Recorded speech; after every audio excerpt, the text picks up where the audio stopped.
Bonsoir, bonsoir. Ah, Bonsoir. Bonsoir. Bonsoir. 老大， Bonsoir. Bonsoir. Bonsoir. L'Iran franchit la ligne en attaquant Trump avec une bombe à fragmentation et transforme le ciel de Bahreïn en un nouveau front direct contre les États-Unis.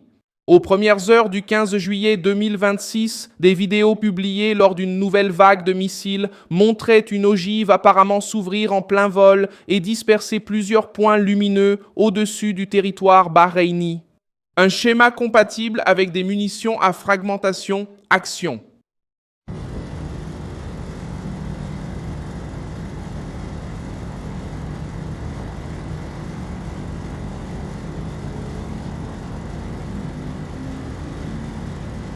Des analystes en sources ouvertes ont évoqué la possibilité d'un missile iranien Khorramshahr, tandis que le régime affirmait viser des dépôts, des hangars et des structures utilisées par les forces américaines. L'alerte est grave car Bahreïn abrite la 5e flotte américaine et concentre des installations militaires près des zones urbaines. L'attaque s'est accompagnée d'offensives contre le Koweït et la Jordanie dans une tentative de frapper le réseau qui soutient la présence de Washington dans la région.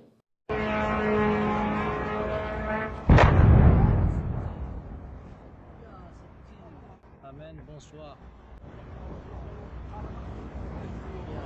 Donald Trump a répondu en réunissant son équipe dans la salle de crise et en préparant une offensive plus importante, avec la menace publique de viser des centrales électriques et des ponts si Téhéran continue de refuser un accord. Le régime iranien tente d'atteindre Donald Trump en s'en prenant aux bases, aux alliés et à la population qui vit autour de celle-ci. L'offensive a touché Bahreïn alors que les États-Unis reprenaient le blocus naval contre les ports iraniens et intensifiaient les attaques sur la côte sud de l'Iran. Le gouvernement bahreïni avait déjà dénoncé des attaques contre des propriétés privées et des infrastructures civiles et a affirmé qu'il se réservait le droit de répondre avec ses partenaires. Une cible militaire n'élimine pas le risque pour les civils lorsque l'arme disperse des explosifs sur une vaste zone. Les images semblent montrer la séparation de l'ogive alors qu'elle est encore dans le ciel. C'est le comportement attendu d'une munition à fragmentation qui libère plusieurs sous-munitions avant l'impact. L'Iran a déjà utilisé ce type de charge lors d'attaques précédentes contre Israël. Reuters a rapporté que certaines ogives iraniennes dispersent une vingtaine de sous-munitions, créant plusieurs points d'impact et rendant la défense plus difficile. Plus de 100 nations ont adhéré à la convention qui interdit ces armes, bien que l'Iran, les États-Unis et Israël ne fassent pas partie du traité. Néanmoins, les attaques indiscriminées dans les zones peuplées sont interdites par le droit humanitaire. L'utilisation possible du Khorramshahr augmente l'inquiétude. Des publications de suivi ont affirmé que plus de 30 missiles ont été lancés lors de la plus grande offensive contre Bahreïn de cette phase de la guerre, y compris des Khorramshahr avec des charges à fragmentation. Le nombre et le modèle n'ont pas encore été confirmés par des autorités indépendantes, mais ils correspondent à la stratégie du régime, lancer des salves plus importantes, forcer plusieurs interceptions et essayer de faire passer une partie de la charge à travers la défense. Initialement, eux,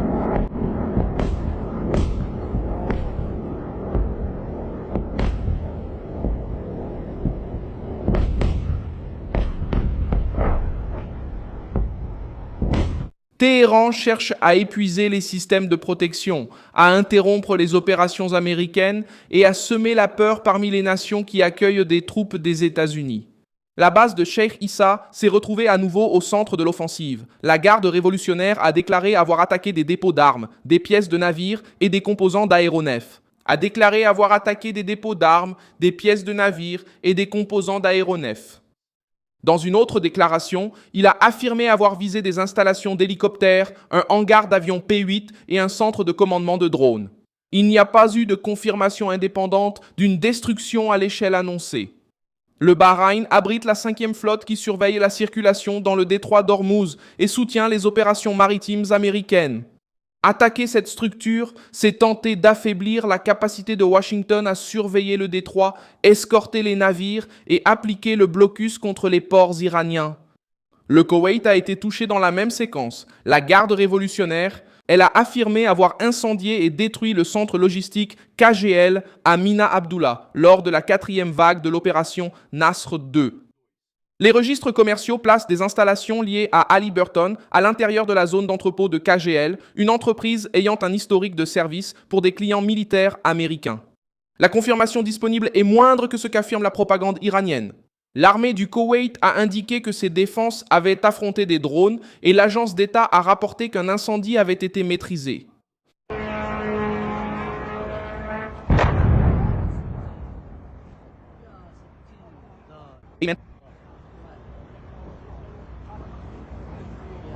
Reuters n'a pas confirmé la destruction totale alléguée par le régime. Il y a eu une attaque et il y a eu du feu, mais Téhéran essaye de présenter chaque impact comme une annihilation complète de la logistique américaine. La Jordanie a également été attaquée. L'armée iranienne a revendiqué une offensive de drones contre des positions américaines sur la base aérienne de Muwafaq Salt, dans la région d'Azraq. La garde révolutionnaire a déclaré avoir visé des hangars pouvant abriter des chasseurs et des drones MQ-9. La Jordanie a confirmé avoir abattu 3 missiles iraniens lors de cette nouvelle salve. Trump a réagi en convoquant une réunion dans la salle de crise. Selon Axios, étaient présents le vice-président J.D. Vance, Marco Rubio, Pete Hegseth, le général Dan Kane, John Ratcliffe, Steve Witkoff et d'autres membres de l'équipe de sécurité.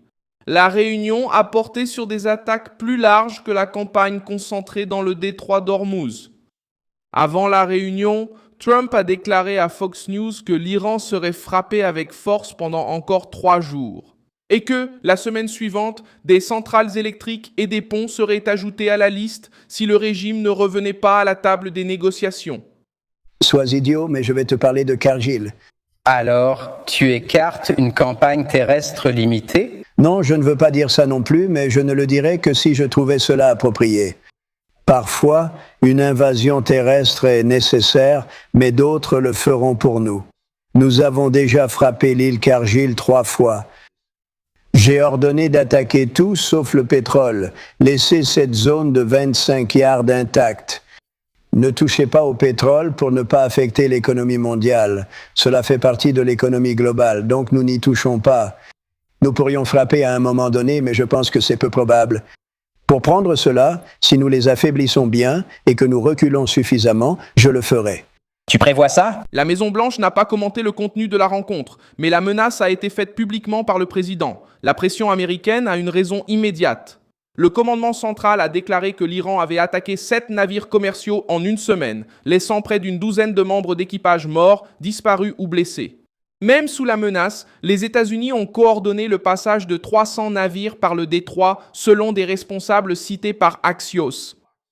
Reuters a également rapporté que 2 pétroliers ont été touchés par des missiles de croisière iraniens avec un membre d'équipage indien tué et d'autres blessés. Trump a également refusé de fermer complètement la porte à une campagne terrestre, bien qu'il ait suggéré que l'opération pourrait être menée par d'autres forces. La voie immédiate reste la pression militaire combinée à la négociation, réduire la capacité d'attaque de l'Iran, maintenir le détroit ouvert et obliger Téhéran à accepter des limites à son programme nucléaire et à ses actions régionales. Le message transmis aux négociateurs était que l'accord doit être conclu avant que la liste des cibles ne s'allonge. La menace contre les usines et les ponts fixe une limite sérieuse. Les infrastructures utilisées directement à des fins militaires peuvent être ciblées dans certaines conditions, mais les installations essentielles à la vie civile bénéficient d'une protection particulière. Reuters a souligné ce problème en rapportant les propos de Trump.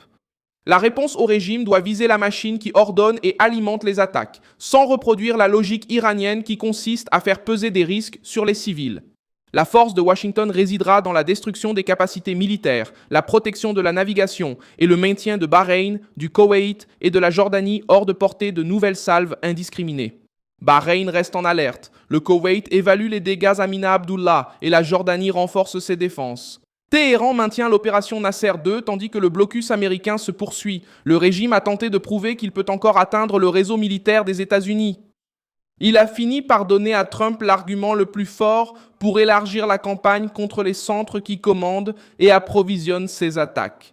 Merci beaucoup d'avoir regardé cette vidéo jusqu'à la fin. Soutenez notre projet et contribuez financièrement via la clé Pix qui apparaît à l'écran. Nous sommes une chaîne indépendante, attachée à vous informer au plus près de la vérité. Votre contribution nous aide à continuer.